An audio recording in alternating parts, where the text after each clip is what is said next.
노후계획도시특별법 통과 뒤 지역사회는 기대감을 크게 갖지 못하는 모습입니다. 특별정비구역과 선도지구 지정, 오랜 사업기간 등 여전히 갈 길이 멀기 때문입니다. 인천 효성지구에서 보상 문제를 둘러싼 공방이 계속되고 있는 가운데 인천시가 사업지에 대한 행정 절차를 철저히 이행하지 않고 있다는 지적이 나왔습니다. 경기도 특별사법경찰단이 미세먼지 불법 배출 사업장들을 무더기로 적발했습니다. 비산먼지 발생 억제 시설 미설치가 가장 많았습니다. 지방 분권 시대에 케이블 TV의 역할을 재조명하고 지역 채널 보도력 강화 방안을 논의하는 토론회가 열렸습니다. 관련 소식 자세히 전해드립니다.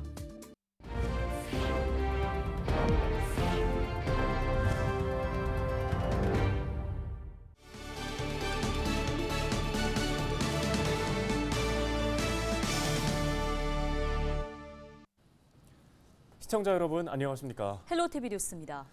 오래되고 열악한 주거 환경을 개선하는 일은 노후도시 주민들의 큰 염원입니다. 네, 특별법이 오랜 바람을 해결할 수 있는 대책으로 떠올랐는데요. 이 특별법이 국회 본회의를 통과했다는 소식이 들린 지 며칠째. 일기 신도시 부천 중동의 표정은 어떨까요? 이정화 기자가 전해드립니다. 입주 30년을 넘어선 부천 중동. 일기 신도시의 주거 환경을 개선하기 위한 노후계획 도시의 특별법이 최근 국회 문턱을 넘었습니다. 낙후된 도시를 정비할 때 각종 규제를 완화해 신속하게 추진할 수 있도록 하는 내용을 담았습니다. 공포를 거쳐 이르면 내년 4월 중 시행될 예정입니다. 그런데 주민 반응은 예상보다 뜨뜨미지근합니다. 통과됐지만은 우려하는 점들이 많아요. 10년 이상은 걸릴 거다. 30년 된 아파트 이 제1기 신도시 한다 그래서 벌써 2년인가 3년 흘렀을 거예요. 말 나올 때부터. 진전된 게 하나도 없잖아요. 말로만. 실감할 수 있게끔 정책을 좀 펴줬으면. 얼어붙은 지역 부동산 시장도 좀처럼 살아날 기미가 보이지 않습니다. 당장 특별법 통과에만 기뻐하기에는 시기상조라는 목소리가 나오는데 실제 주민들이 느끼는 분담금에 대한 걱정이나 이주 계획이 걸림돌로 작용합니다. 내가 여기서 좋은 집을 지어준다면 공짜로 주겠냐고. 그러니까 그거 말고 또 기타 돈 비용 들어갈 거 생각하면 여기는 세대수가 워낙 많고 소형하우스가 많고 분담금이 있는 사람이 어디서 서민할 것 같아요. 그러니까는 뭐 이주 계획도 없으시면서 이주 단지도 조정도 안 해놓고 있으니까. 앞으로 특별정비구역과 선도지구 지정 등의 절차가 이어질 예정인 만큼 같은 일기 신도시 사이에서도 온도차가 극명하게 갈릴 것으로 보입니다. 헬로티비 뉴스 이정화입니다. 인천 효성지구에서 보상 문제를 둘러싼 공방이 계속되고 있는 가운데 인천시가 사업지에 대한 행정 절차를 철저히 이행하지 않고 있다는 지적이 나왔습니다. 김대중 인천시 의원은 14일 기자회견을 열고 효성지구 사업 시행자가 요건에 맞지 않는 재결 신청서를 인천시에 제출한 뒤 인천시로부터 보완 명령을 2차례나 받았는데도 이를 따르지 않았다고 설명했습니다. 이어 이후 인천시는 보완되지도 않은 재결 신청서를 토지수용위원회에서 심의하도록 한 상태지만 오는 15일 심사에서 위원회가 이를 그대로 인용할 경우 원주민들이 입을 피해가 크다고 덧붙였습니다.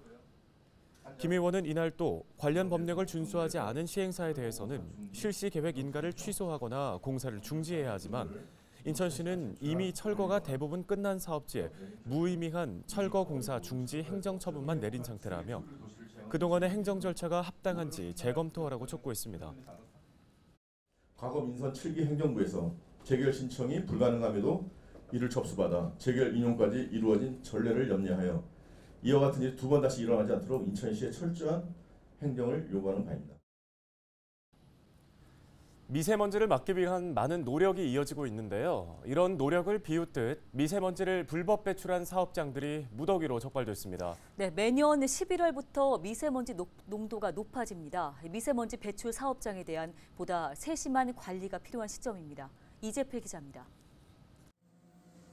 경기도 군포시의 한 골판지 제조업체. 방지 시설도 없이 먼지를 그대로 밖으로 배출합니다. 먼지가 이렇게 떨어져요. 이게 지금 먼지가 계속 쌓인 거예요. 여기에 먼지가 이렇게 발생하는데 지금 신고도 안 돼 있고 면제시설, 방지시설 설치도 안 돼 있고. 건설 현장에서는 방진망도 없이 연마 작업이 한창입니다. 한때 가리막 같은 거 하면 아주 좋지 않나요? 경기도 특별사법경찰단이 건설 공사장과 미신고 대기배출시설 의심 사업장을 집중 단속해 56건의 위반 사항을 적발했다고 14일 밝혔습니다. 위반 내용을 살펴보면 비산먼지 발생 억제 시설 미설치가 31건으로 가장 많았고 대기 오염물질 자가 측정 미이행과 비산먼지 발생 사업 미신고가 그 뒤를 이었습니다. 근본 수사에 그치지 않고 지난 12월 1일부터 미세먼지 계절관리제가 시행 중에 있습니다. 그 계절관리제와 연계해서 지속적으로 불법 배출 행위에 대해서 수사를 해나가고 시군 환경부서하고도 긴밀하게 협조해 나가도록 하겠습니다. 경기도는 적발된 사업장을 대상으로 위반 행위가 반복되지 않도록 개선을 유도해 나간다는 방침입니다. 헬로티비 뉴스 이재필입니다.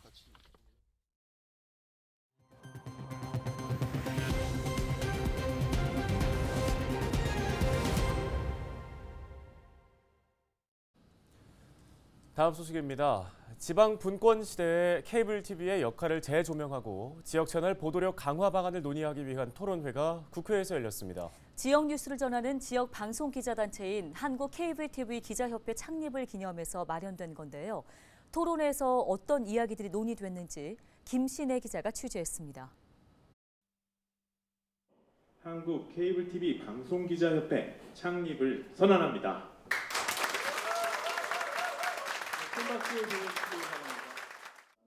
한국 케이블 TV 방송 기자협회 창립식이 국회에서 열렸습니다.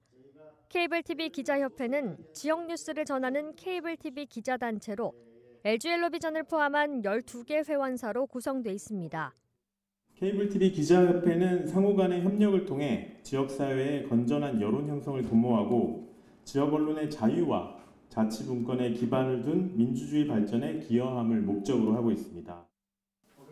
협회 출범을 기념해 마련된 지역 채널 보도력 강화를 위한 토론회. 토론회 참석자들은 지방화 시대 지역을 밀착 취재하는 케이블 TV의 역할과 중요성이 크다는 데 대해 공감했습니다. 오늘날 시대는 지방화 시대입니다. 얼마나 신뢰성 있는 정보를 지방민에게 제공할 것이냐, 또 얼마나 지방민과 소통할 수 있느냐, 여기에는 가장 가까운 매체가 바로 여러분들이라고 생각합니다. 하지만 지역성 구현이라는 공적 책무에 비해 법적 제도적 지원은 열악하다는 지적이 잇따랐습니다. 특히 지역 언론이 해설 논평을 할 수 없다는 점은 시대착오적이라며 개선이 시급하다는 주장이 나왔습니다. 보도 논평이 안 된다는 황당한 상황이라는 것이 그렇지 않습니까? 사실은 보도라는 것은 그 지역사회 그 공동체의 어떤 소식을 얘기하는 것일 텐데 그 소식을 전하고 평가함에 있어서 어떤 제한이 주어진다는 것은 좀 말이 안 되는 얘기 아니에요. 수많은 매체와 경쟁하는 상황에서 지역 채널의 보도력을 강화하려면 뉴스 콘텐츠에 대한 깊은 고민이 필요하다는 의견도 있었습니다. 여러분이 경쟁하는 데는 지금 다른 지역 진화파 방송이 아니라 유튜브에 있는 수많은 채널과 경쟁을 해야 되는 그런 상황인 것이죠. 정말 지역민이 필요로 한 알고 싶어하는 그런 뉴스 어딘가에 사실 되돌아볼 필요가 있는 것이고요. 이광재 국회 사무총장은 이날 토론회에서 케이블 TV 기자들의 정기적인 국회 출입이 확대돼야 한다고 강조했습니다. 현재 정쟁 위주인 국회 관련 취재가 지역과 연계된 정책과 입법 활동 위주로 바뀔 필요가 있다는 주장입니다. 또한 케이블 TV가 자립할 수 있도록 커머스 확대 등 제도적 기반이 마련돼야 한다는 목소리도 나왔습니다. 케이블이 지역 언론으로서 그동안 수행해온 그런 역할들을 더 잘할 수 있도록 사업의 자율성을 보장하는 방향이라든가 혹은 스스로 새로운 사업에 투자할 수 있는 그런 대원의 여력을 조금 보장하는 방향으로 법 제도적인 지원이 필요하지 않을까라고 합니다. 이외에도 이날 토론회에서는 IPTV에서의 지역방송 송출, 그리고 지역 채널 간의 협력 강화 등 다양한 개선 방향들이 논의됐습니다. 헬로티비 뉴스 김신혜입니다.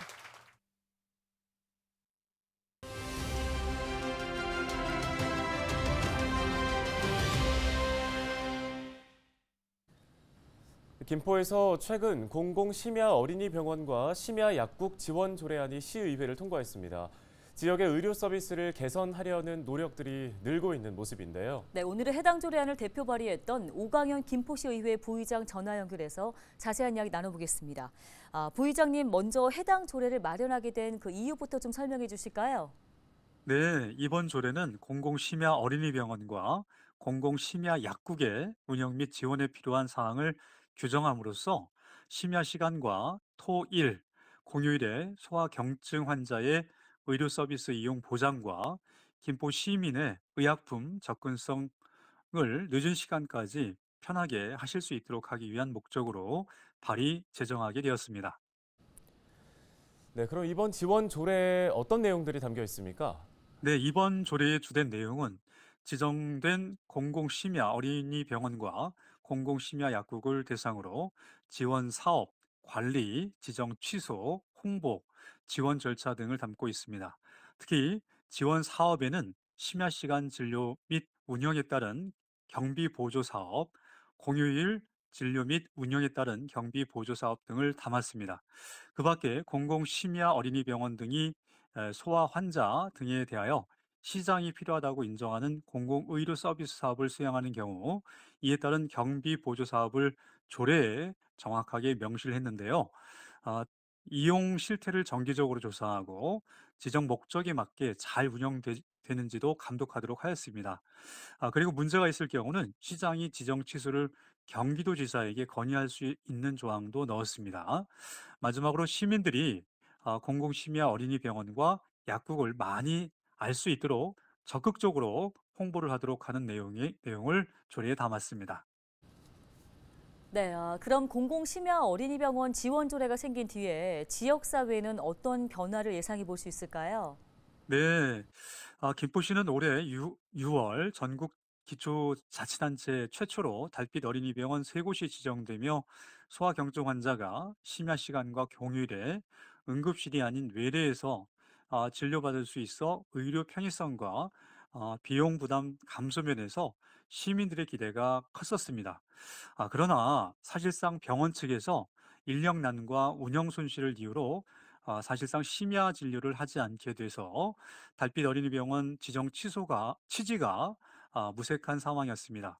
이런 상황을 손 놓고 지켜볼 수만은 없어서 관련 기관과 논의를 하면서 이번 조례 제정을 하게 되었고, 이번 조례 제정을 계기로 김포시 공공심야 어린이병원과 공공심야 약국의 운영 및 지원 근거를 통해서 김포시와 경기 서북부 인접 지역 약 30만 명의 어린이들에게 야간 휴일 진료 서비스를 제공할 수 있도록 함으로써 시민의 건강권 제고와 삶의 질 향상에 기여할 수 있을 것이다라고 기대합니다. 네, 오늘 말씀 여기까지 듣겠습니다. 김포시의회 오강현 부의장이었습니다. 다음 소식입니다. 경기도가 경기도형 준공영제인 시내버스 공공관리제를 다음 달 1일부터 단계적으로 시행하기로 했습니다. 14일 경기도는 내년 1차로 1,200대 시내버스를 대상으로 공공관리제를 도입합니다.